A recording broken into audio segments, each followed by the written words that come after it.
Hello, my name is Keith Thompson. I'm president of Asheville Civitan Club this year. I'd like to invite each and every one of you to join us for the upcoming television series, Spirit of Civitan TV. It's going to be on URTV, and we're going to be covering some of the important issues affecting our community. We're going to be meeting some of the civic leaders who are making a difference every day in the lives of our community, and making things better for our children and grandchildren, making this a better place in which to live. So we hope you will be able to join us and watch our series as it comes forward. Thank you. Okay, watch your ears. Martin, watch your ears. You can go deaf on this. I did warn our candidate sitting here to watch his ears because he could go deaf sitting next to this pole. But listen, we've got that covered with hearing aids, don't we? Or listening devices, I should say. Welcome to the Civitan's Club, Asheville Civitan Club meeting, September 23rd at Trinity Episcopal Church. Our invocation today will be given to us by Liz Hoosman.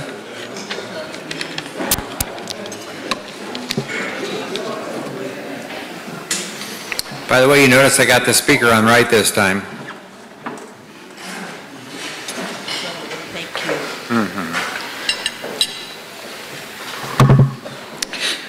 Swallow it. Dear power greater than us, bless this food, conversation, members, and our guests. When we part, may we truly remember and practice our creed. Amen. Now, I want you to take a good watch at Liz as she gets back to the table. I would like, starting next week, between next week and the week probably before Christmas, there'll be a container here for some donations if you'd like. And I would like you to look at this as a Christmas gift to the kids over at Irene Wortham. Because what we're going to be doing is taking that money and we're going to be spending it. One of their needs for Christmas is some CD stuff for their computers. Interactive programs the kids can use to talk with their computers, have their computers talk with them. But they need the vibrating, stimulating toys for the kids so they can be stimulated with their hands and as they point direction, as they teach them over there at the school, which is a very wonderful place. And I had the opportunity, what was that, a week ago or 2 weeks ago, Liz, to go over there and have a tour of the place and meet some of the kids, some of the neatest kids you ever want to meet.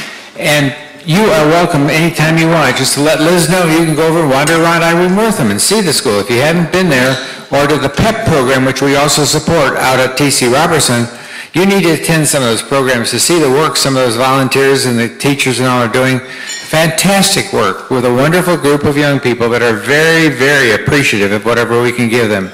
So when you get a chance, you need to visit those programs. And I know you will. Okay, thank you, Bob Fletcher today for being our greeter. We appreciate that. Keith, did you need to make an announcement? Just at the regular foundation board meeting today, looked at the budget for the year, and we're just reminded to ask all of the members to continue to be generous to help us to fill up the members' contributions part of the budget to helping to fund the $21,000 in scholarships that we give out every year. And that's a good time of year if you can give before the end of our fiscal year, which is ending the end of September. And of course, any time after that is always a good time to give as well. And following on what President Liggett just asked, if anyone will meet my challenge, I know it's harder to come by these days, but I'm going to pledge $100 to the contributions to Irene Wortham Center, and I would appreciate if anyone and everyone would try to help match that or give whatever you can, whether it's $5 or, $500. Thank you, Keith. I have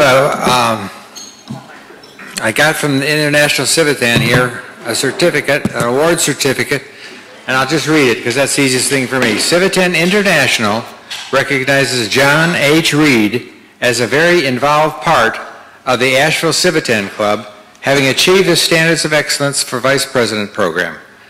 This is signed by the Director of Growth, and I signed it and it's dated today. Congratulations, John.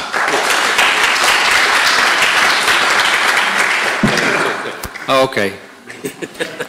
It's nice as president of some organization when you have a chance to salute your members like that do hard work, and John certainly does, and filming these is very important for our club. So without further ado, I'm going to let John... Keith, no introduction? You don't need this? I've got two of them. You need one for each side. We're going to give...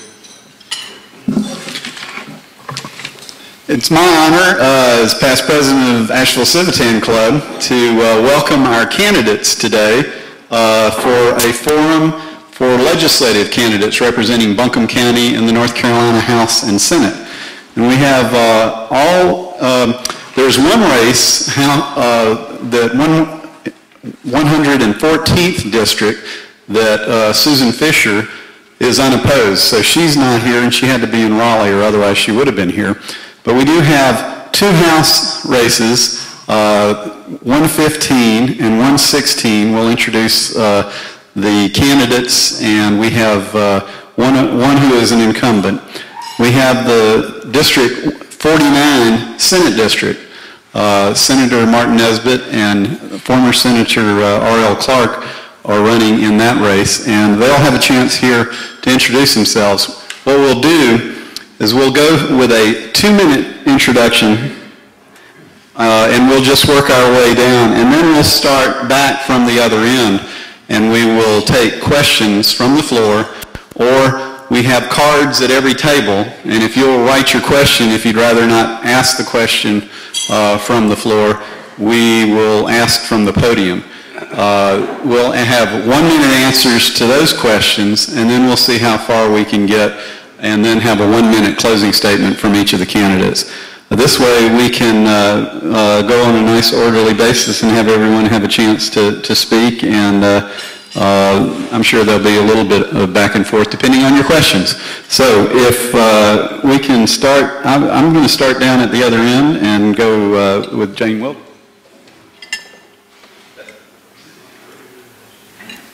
Yes. Yes. Thank you for inviting me here. I really appreciate it. This is a fine group of folks. I think I've shaken most of the hands in the room, but if I haven't, I hope you'll check with me later. I'd love to talk to you and meet you. I have a 3 or 4 minute opening, so I'm going to have to cut it a little bit. But anyway, my name is... Do you mind if I stand up? Please. I feel like you can't see me. Please. My name is Jane Quilden, and I'm a candidate for House Seat 116, which is an open seat. There is not an incumbent. Charles Thomas was in the seat for 1 term. Before that, it was Wilma Sherrill. I've spoken to several people in the room that are in this district, and I appreciate your words of encouragement that I've gotten today.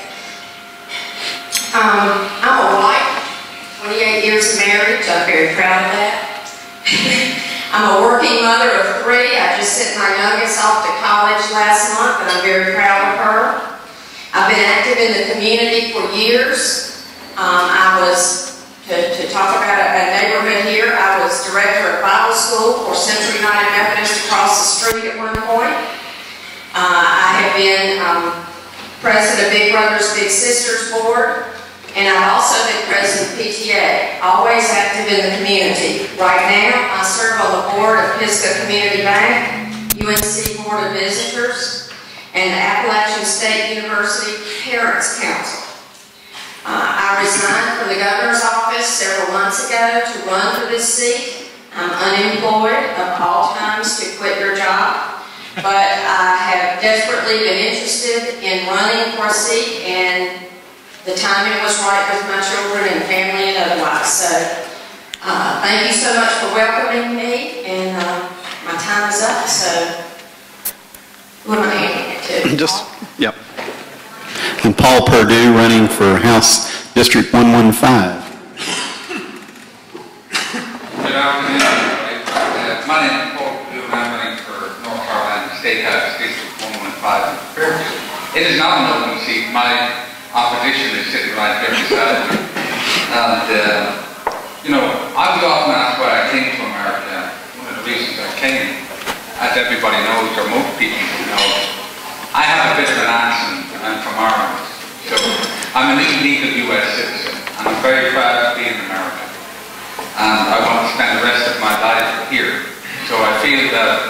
I can achieve things by trying to do as much as I can do for the community. So running for office was one of the things that I wanted to do. Because I see America as the last great hope for economic freedom and liberty, and the last best hope for civilization. We are the greatest country in the world, and we are the beacon, this shining city on the hill. But a lot of people are always saying to me, is that the only reason you came? But one of the reasons I did come was that I'm a bit of a thrill-seeker. I like to drive on the wrong side of the road here. Like I don't be driving on the other side of the road. So I love driving on the wrong side of the road. I get very fun out of that. Some of my key issues would be that I want to repeal and make sure that the property transfer tax doesn't go anywhere. It's very important for working families and for people that have property and land, that you don't have to pay a tax to the government on that on top of everything else.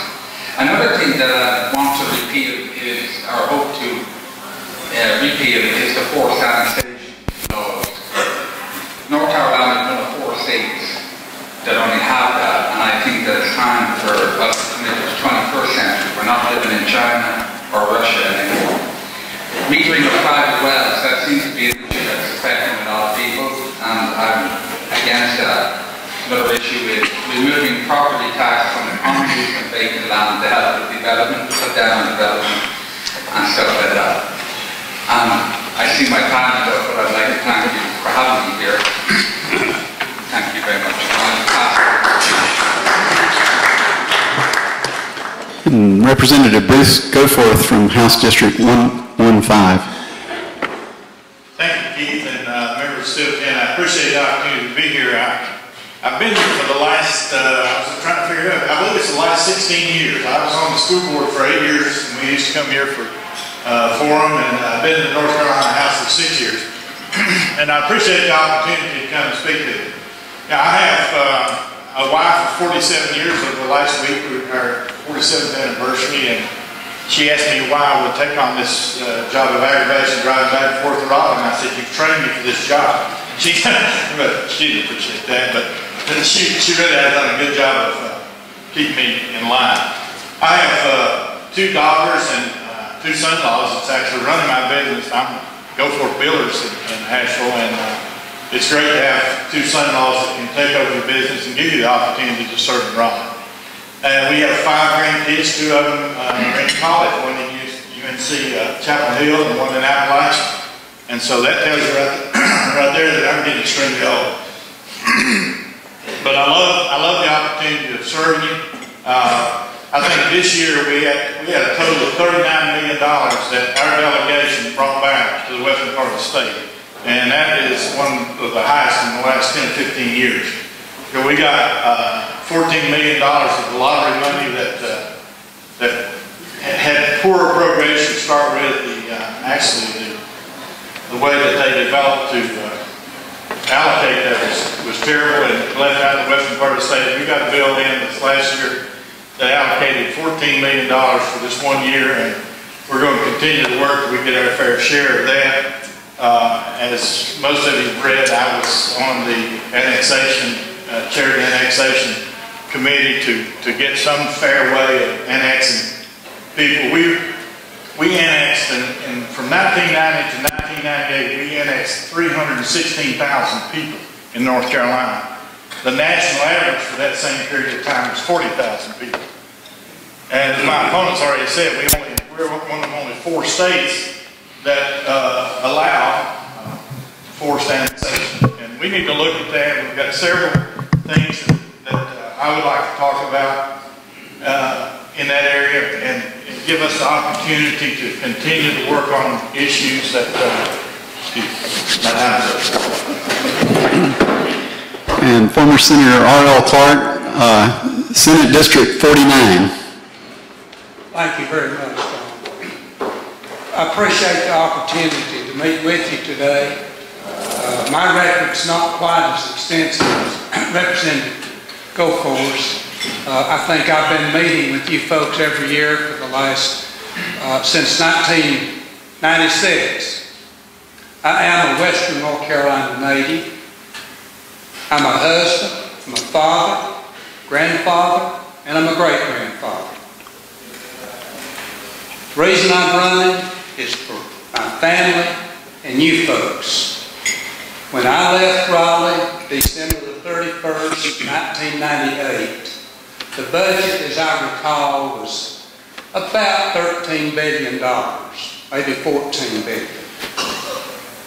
Today, the taxes and spending for the state budget has increased up to in excess of $21 billion. Now, the people currently serving are going to stand up here when you ask questions and tell you all the great things that they're doing for you.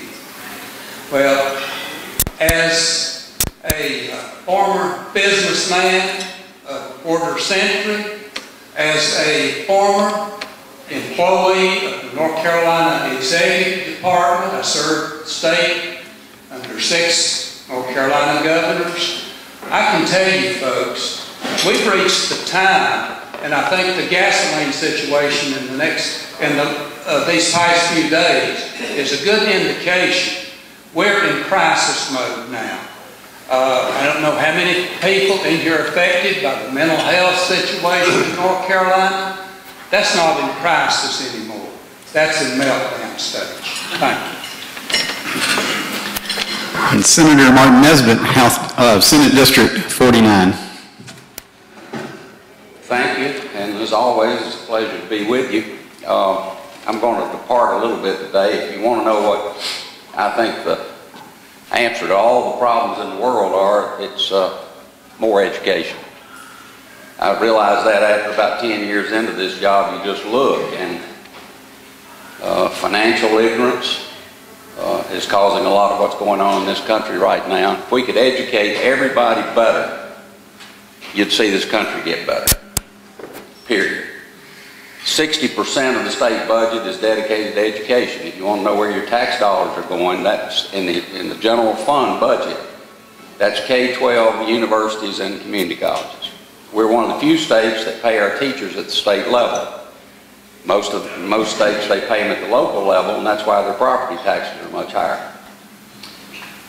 I wanted to change gears a little bit and tell you about the gas situation. That's on you right now, and I think it's important to realize what's going on. The best we can gather, the refineries were shut down, and they say it takes about 10 days to get them operating at full capacity after they shut them down. Most areas of the state have a sufficient amount of gas. We don't. And the state is on it and trying to determine what the problem is now. We think part of the problem is right now only branded stations can get gas, and that's because they're under contracts, and the people that pump the gas in here won't sell to anyone but them as long as they don't have a sufficient amount of gas. So number one, if you need gas, look for a branded station. The problem we got up here in the mountains, apparently we have more unbranded stations than other areas of the state. A lot of our people are independents. So we may be getting a percentage less gas because of that.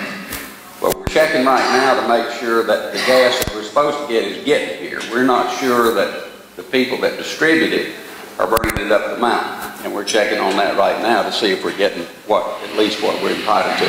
Should last another couple of weeks. And thank you, Senator. I'm learning that when you ask the question of a candidate for office, that they give long answers, but they don't really answer the question.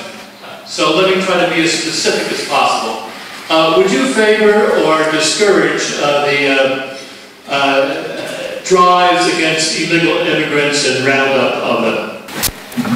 Would you mind starting? Oh, be glad to. 1 minute answer. I'll be honest with you, until we secure our borders, it does very little good to round them up and haul them out of here. They're going to be back by the next day. We've got to secure our borders. We have got to put pressure on employers not to hire illegal immigrants. And when we find them, we need to send them home. I support legal immigration only. I cannot, in good conscience, support an illegal alien who is in this country as a lawbreaker. If we're going to let the illegal aliens get away with breaking the law, why don't we let the drunken drivers break the law? Why don't we let the robbers break the laws? Why don't we just open up everything? We've got, first of all, to secure the borders, but it has to be not just to the federal government, but local government and state government, a combination. Thank you. I think the word illegal means that we don't need people here illegally. And that's a direct answer. I think that I would support. But one of the things we've done in the state, we spent $750,000. RL talked about how much the budget went up. We spent $750,000 in the ICE program in the last 2 years. That's $1.5 million we spent in the ICE program. And basically, Charlotte's doing the best job of rounding up illegals, and the main way that you're catching them is when they're breaking the law otherwise. They're committing theft or adultery or any other thing that you want to talk about, but they're driving illegal. One of the things we did last year also was stop them from getting driver's license illegally, and I think that was huge, but it also created a problem. Now they're driving and don't have insurance, and that's creating another problem. Thank you. As a new legal U.S. citizen, you spent 7 years becoming a U.S. citizen. You went through a medical, 6 background checks, fingerprinted 6 times, had to go down to Charlotte, up and down. I am absolutely opposed to any illegal alien being in the state of North Carolina. They have no right to be here, and they should have no sympathy to be here, because they are driving up our medical, they're driving up our education costs. You know, a child with special needs, even though the funds are there for them, the parents have a terrible trouble getting that child to the college, but an illegal alien can get free education, be paid for by the taxpayer. And really it's time to get North Carolina out from being a sanctuary state to being a state that upholds it. Okay, thank you. I do agree that the borders need to be, if we're going to stop illegal immigration, the borders have to be secured. And a program that I would like to back when I get to the legislature is called E-Verify, because a lot of times we can catch people that are not here legally as they're trying to work. E-Verify is a program where an employer can check online and find out almost instantaneously, if I can say that word, if the person applying for the job is legal, i.e. they're a legal citizen, or they're here legally and are available to work.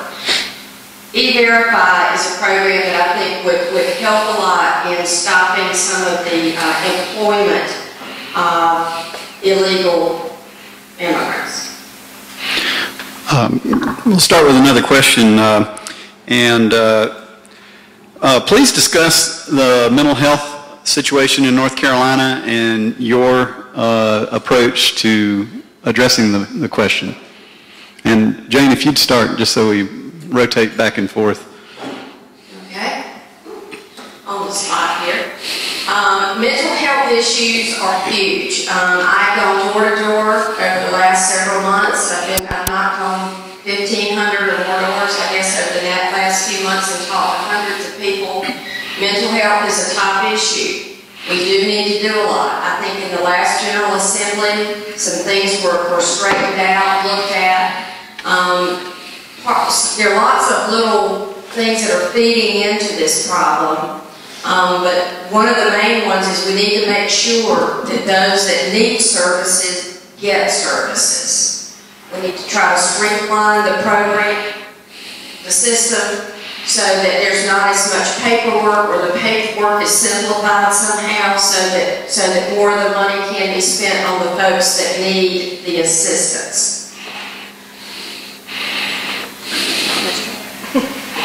As a candidate running for office for the first time, I have to admit that I do not know enough about the mental health issue to give a qualified answer. But what I would like to say is that the state of the mental health institutions in North Carolina are, as Orwell Clark stated, at a meltdown. So the problem is at the top, and we need to basically take as much out of the government, because the minute the government gets involved in anything to make a mess of it, and we need to try and figure out what is the best way and the most prudent way to try and help these disadvantaged people to get the help they need. I think one of the things that we need to go back in, and that's mental health. We got out of that and put it at the local level, and it's absolutely destroyed mental health. And we need to get more involved and put controls on the LME. And we have put, and Martin's the chair of that committee, so I'm not going to put all eggs in the basket, but the money that we put in there this year will help. But we have got to continue to work locally to get LMEs working back with the state to continue to, and the locations of these folks is huge. We got Morganton, we got the ADAT Center here that we're increasing by some 20 beds. So there's a major problem in actual beds for the folks also. As a former career state employee in the North Carolina Department of Human Resources, I think I have some comprehension of the mental health system. It was actually destroyed by the Mental Health Act reform of a few years ago. It's just that simple. Our state mental hospitals have pretty much been dismantled. They're in a state of unbelievable rundown condition. And I have to concur with Bruce. Generally, I believe in the private sector, but the mental health issue has to be operated by the North Carolina state government, as it has been for more than a century and a half. We've got to reestablish the mental health hospitals. We've got to consolidate the mental health funds throughout the state budget, get it all under one head and one control. Thank you. A whole lot is being done in mental health, and I can't give it to you in 1 minute, but I'm going to shotgun you with it and try to help you. I got involved in 2004 heavily when the system was in severe crisis. A new system was begun in 2001 and was supposed to move everything to the local level, including hospitalization for crisis. No money was put in the system. The old system was disbanded, and when I got there in 2004 to chair this commission, we basically had no system in the state. For the next 2 or 3 years, in my opinion, the system was totally mismanaged at the top and got worse. And we got a new secretary this past year, and we have made more strides in the last year than we made in the other 7. And I think we're on our way to solving this. You're going to see this year some local hospital beds for the first time come back online so that we can take away the overcrowding at the hospitals, the state hospitals, which is causing them to fail right now. And hopefully that'll lead to an uptick in the amount of providers that we have at the local level to help out. Okay. And we'll start with Senator Nesbitt again. Buncombe County has 2 of the best public school systems in the state, Asheville City and Buncombe County schools, and one of the best community colleges in the state. What do you see as the role of the legislature in making sure that we are able to serve the families in Buncombe County with great public schools? The first thing that the delegation has had to do the last few years is defend our right to have 2 systems. There's some movement in the state that says every county ought to have 1 system. Well, there's some counties that have 1,000 students, and there's some counties that have 100,000 students, and that doesn't make any sense to anybody. I'm convinced that we could take 2 extremely good systems and combine them and have 1 mediocre system. And when you have success in this world and in government, you better leave it alone. And I think that's the main thing, is just to keep supporting our schools. We have 2 of the best in the state. They rank in the top 15 in every measurement that you can put in there, and we're lucky that we've got that. We set aside money years ago to build schools. We took a half penny of the sales tax and put it in a fund in the mid-'80s. Called hell for it. But we have some of the best school facilities in the state of North Carolina right now. Probably the best in the state of North Carolina right now, while everyone else is in crisis. My approach is simple. Let parents have school choice of the school that their child attends. And the next thing is remove the cap on charter schools, which was enacted in 1995-96 because of some major turnover in the General Assembly.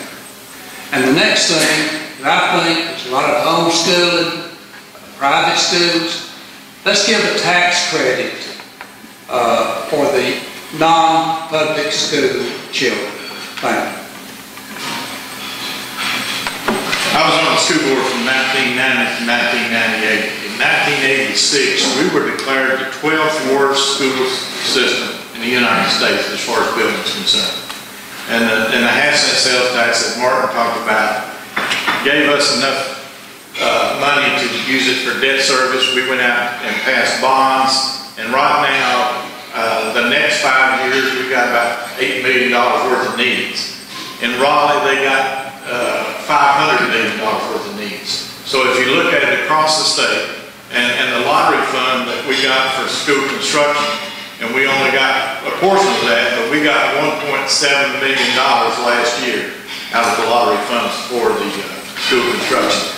But as Mark said, we have 2 great systems here that are some of the best in the state, and I think they're ranked 5th and 6th maybe in the state. So it's great school system. I don't want to do anything to cause it to go down. Well, I would concur with Orad about taking the cap off of charter schools, because I think that when you have choice, when parents have choice, then children win. At the moment, you know, we have so many illegal aliens being taught in schools here that the actual U.S. citizens are the ones that have been affected.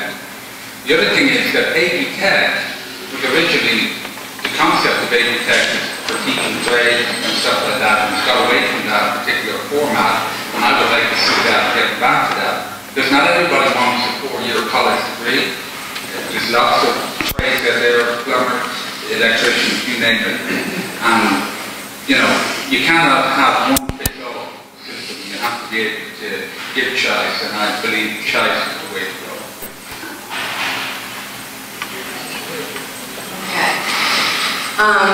I agree that our public schools here are great. My 3 children graduated from the county system, and they have been very successful in college, and I'm very proud of them and proud of our schools.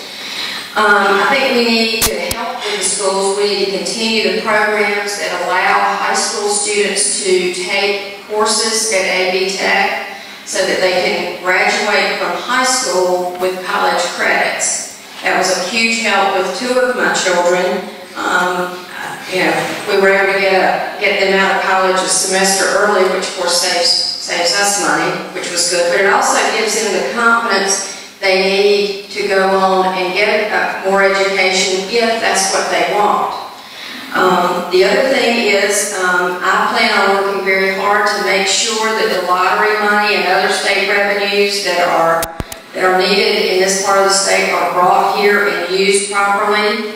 And in addition, I'd like to encourage businesses to work with schools to make sure that the students who do graduate, and we need to encourage more and get more to graduate, are ready for the jobs of today and tomorrow. Okay, and now instead of another question, what I'm going to do is ask you to start on your end and give a 2-minute closing statement, and if you have anything that you want to include in response to the other questions that maybe you didn't feel like you got to complete. We'll give you each 2 minutes for closing statement.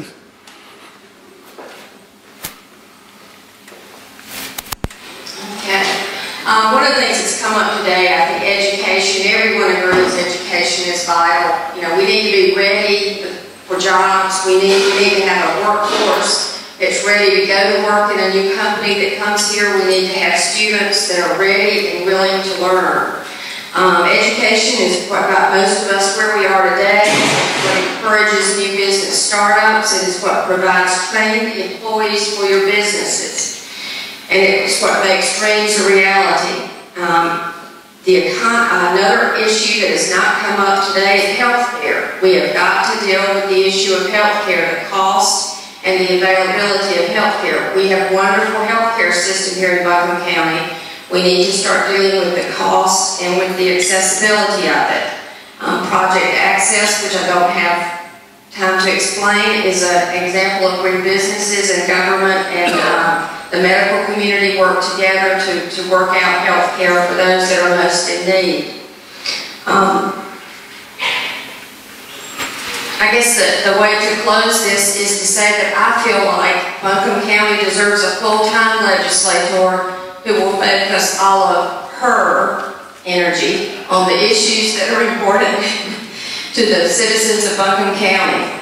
I'm willing to work the long hours needed to make Buncombe County an even better place to live, work, and raise a family. Thank you all for coming. I appreciate your vote in October or November. November 4th, not November 5th. Thank you. Thank you. Some of the issues that we've touched on, one that really is very important with Buncombe is the transfer property tax. And that one is going to affect an awful lot of people. And as I said in my opening statement, that I'm really against the property transfer tax. I want to see it repealed in all aspects, because in Ireland we have something called a stamp duty. It started off at 1% of the price of your house. It is now over 30% that goes to the government. Now, any new tax that gets into the legislature always goes up, never comes down. So I'm not in the least bit interested in supporting a property transfer tax. One thing about, we talked about education here. The thing about education is very important. Oh, careful. Do I get my 2 minutes again? Go ahead. Do I get my 2 minutes again? One thing about the education that Glenn talked about that is very important for jobs and stuff. But a lot of people need to understand that Buncombe County is not small business friendly. It's not small business friendly to businesses coming in. There's too much regulation. There's too much, it's a tourist county. And a lot of people want to keep it that way. You cannot afford, if you're earning $7 or $8 an hour, to go and get a mortgage on a house here. So people can't live here. It's too expensive. The property taxes are way up. And, so we have that problem. But what I'd like to just say is, I would like to sort of take my rightful place as a new American and carry on the fight, and to show the state and county that there is a better way, an intelligent way, a positive way to grow your economy, and commit to preserving the best that we have and the best that our families have to offer, without self-interest. Because I'm not going down to Raleigh for party or self. I'm going down to Raleigh for the people that vote me to go down to Raleigh. And I still need to. Please gave me a hit there. I'm happy. Sorry, I thought I got my 2 minutes. I'm going to cut the mic off so I'll get an additional 2 minutes also. One of the things that we haven't talked about is job growth. We need job growth in Western North Carolina. I've got two grandkids in college that there is no way that when they get a college education, they're going to be able to come back to Western North Carolina and work. There's a piece of property that I looked at. It's Robert's property out off Long Shelf Road. It's got 115 acres. We need, and I've talked to Secretary Fain about the possibility of getting involved and do a accommodation between the county and the state and develop that as an industrial site. We have got to draw some industrial companies, good clean plants here for our kids to have an opportunity to work here. That is huge.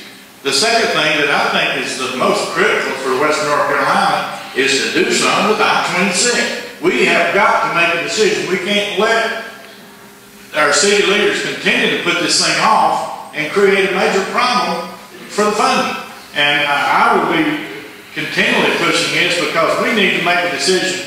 Whichever one that we can do economically, they said one plan costs $4 billion more than the other, or $400 million more than the other, excuse me.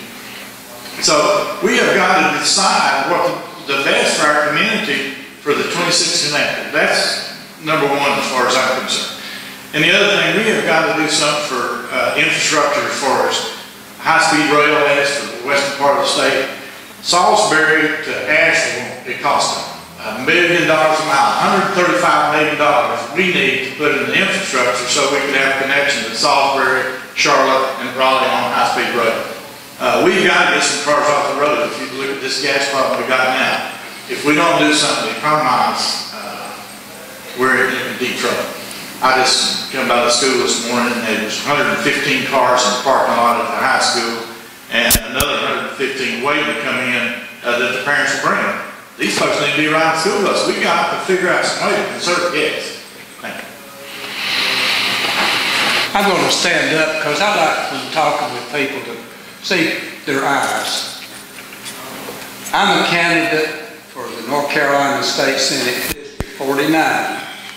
And I want to stress I'm a Republican candidate, and the Republican candidates have not controlled, or the Republican legislators have not controlled the North Carolina Senate for the past 113 years, folks.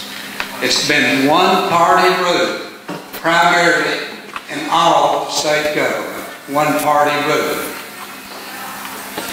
I served in the North Carolina State Senate with legislators, both senators and House members, who today are sitting in federal and state prisons because of sticky fingers.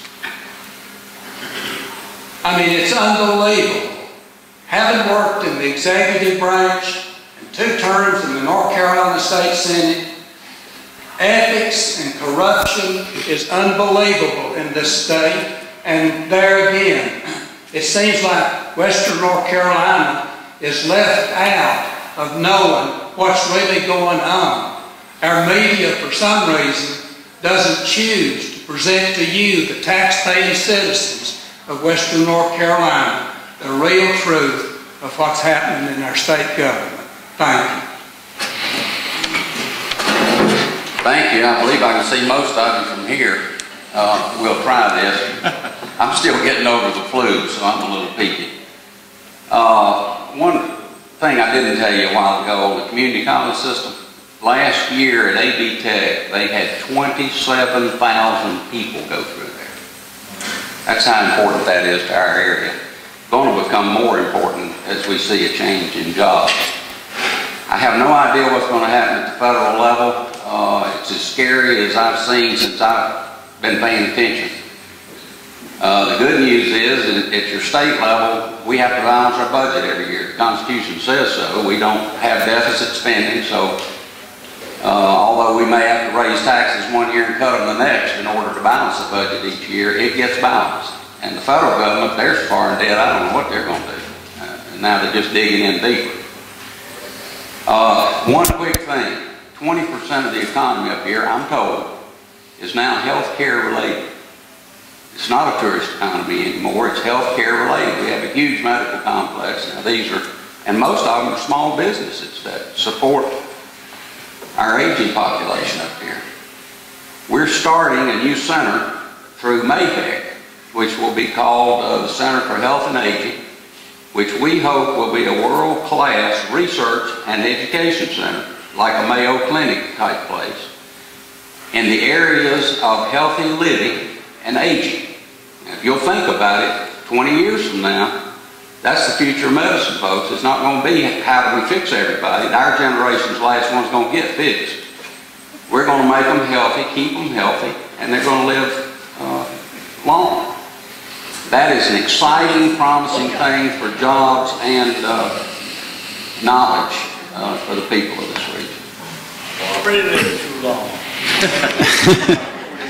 Well, and let me again thank you so much for being here today, and thank you for your willingness to serve our community and serve our state. Your good citizenship is an example that we take very seriously, because our creed says that we are builders of good citizenship. And we would welcome each of you to come have lunch with us, to join our club, and help us carry on our mission of serving the community and those less fortunate in our community. Our support for our scholarships to our local high school students graduating is something that's very near and dear to our hearts, and our foundation supports that fully. We reach out in service to others, and through working together and working with folks in public office who are willing to serve like yourselves, we're very honored to have you here today. Thank you for coming, and wish you Godspeed. Thank you.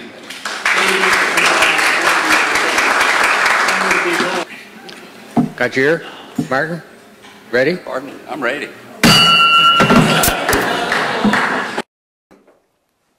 Hello, I'm Keith Thompson. I'm past president of the Asheville Civitan Club. Our motto is Builders of Good Citizenship. As we reach out in service to others, we try to become well informed about activities and ideas in our community to meet the challenges that face us.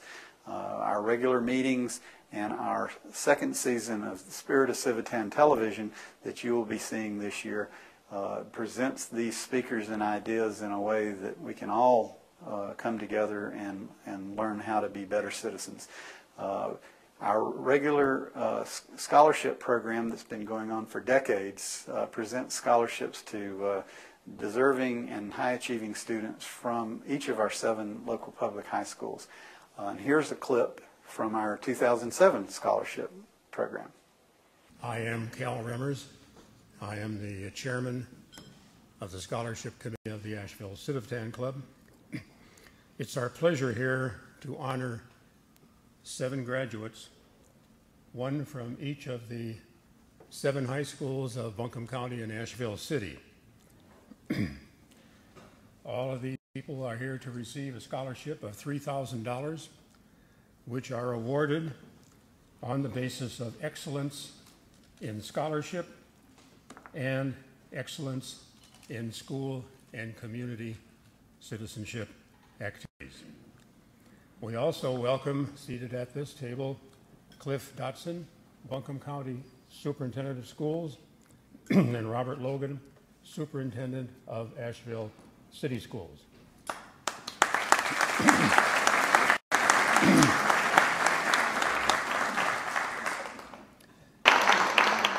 afternoon, I'm Lindsay, and next fall I'm planning on attending East Tennessee State University, and I'm going to major in nursing there, and after I obtain my bachelor's degree in nursing, I want to pursue my master's degree and become a pediatric nurse practitioner, and I want to come and work at Mission Hospitals in the pediatric wing, because that's the place that I discovered that I have a love for nursing and children. I love to make people's lives better, and I want to move back into this area so I can help make a difference. In the past year, I've worked with my dad and the other 2 generations of my family at the fire department. I'm one of the few that can claim that they're the 3rd generation firemen. And I'm the first female out of my family to also occupy that role, which has been quite a challenge. But it has, and when Ms. Gentry was describing that I can go from one of my aspect of my life to the other, she was really awful on that, I promise you. I don't look the same getting up at 3 o'clock in the morning for a house fire that I do right now. My dad can attest to that. But thank you very much for providing me with this scholarship, and I hope that in the future I'll be able to embody your motto of helping people. First, I would like to thank the Asheville Civitans for allowing me to win this scholarship. But after high school, I plan on attending Clemson University, where I'm going to major in biology and hopefully become a dentist. It's going to take a lot of hard work, but I think I can do it. And I do plan on coming back to Asheville and being with Mom and the rest of my family. My father passing away last Christmas has put us kind of in a burden financially. That's why I'm so grateful for this scholarship. It's going to be put to well use, and I thank you all.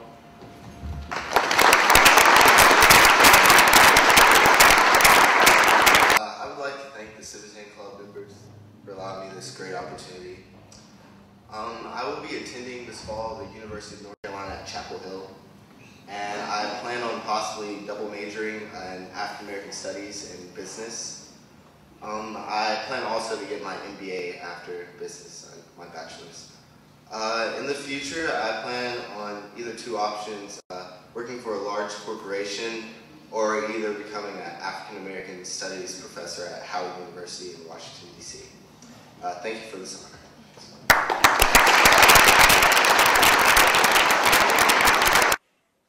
Our scholarship program is one of the most exciting times in our Civitan calendar to recognize students for their achievement as students and their good citizenship in their extracurricular and community activities.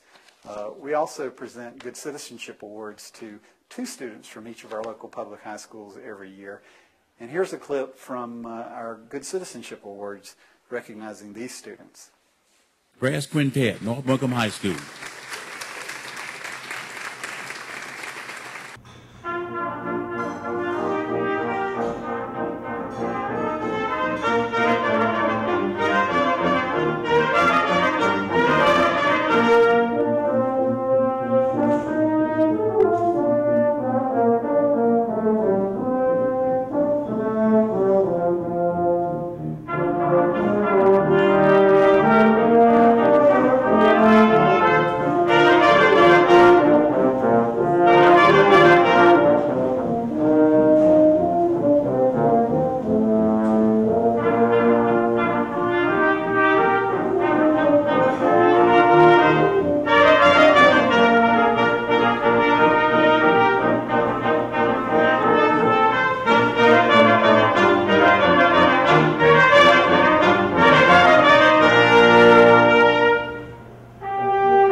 You will stand and receive your plaque when I call your name.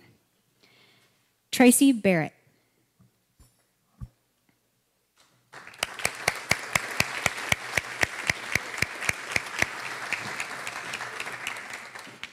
Megan Bridges.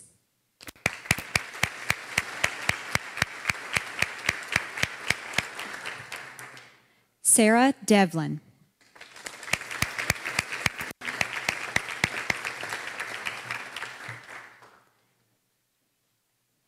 Zachary Dillo.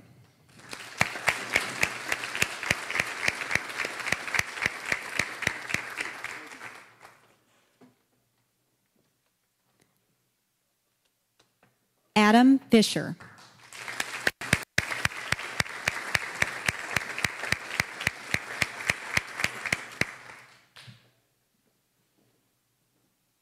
Brooks Frederick.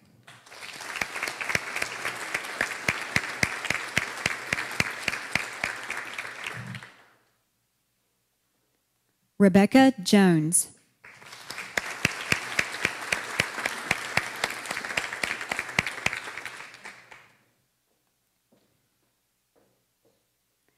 Caroline Kirby.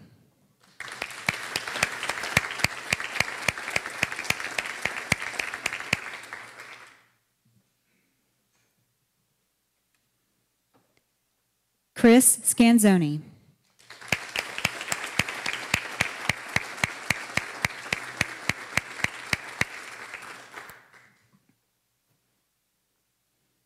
Holly Schreier.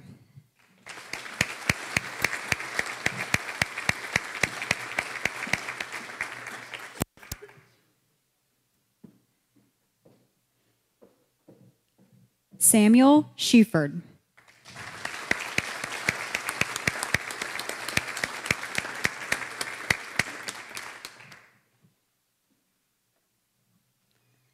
Clark Eulenhop.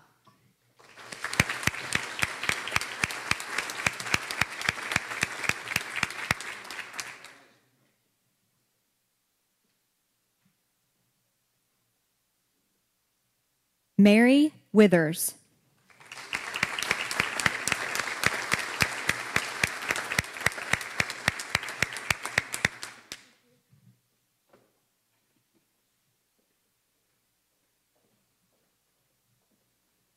Ethan Wooten.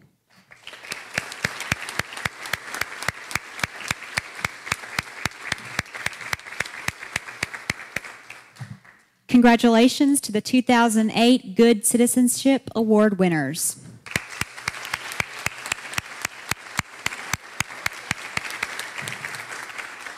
Another high point of our Civitan calendar is when we present Spirit of Civitan Awards to very well-deserving citizens who go above and beyond the call of their job description to really reach out and make this a much better place to live.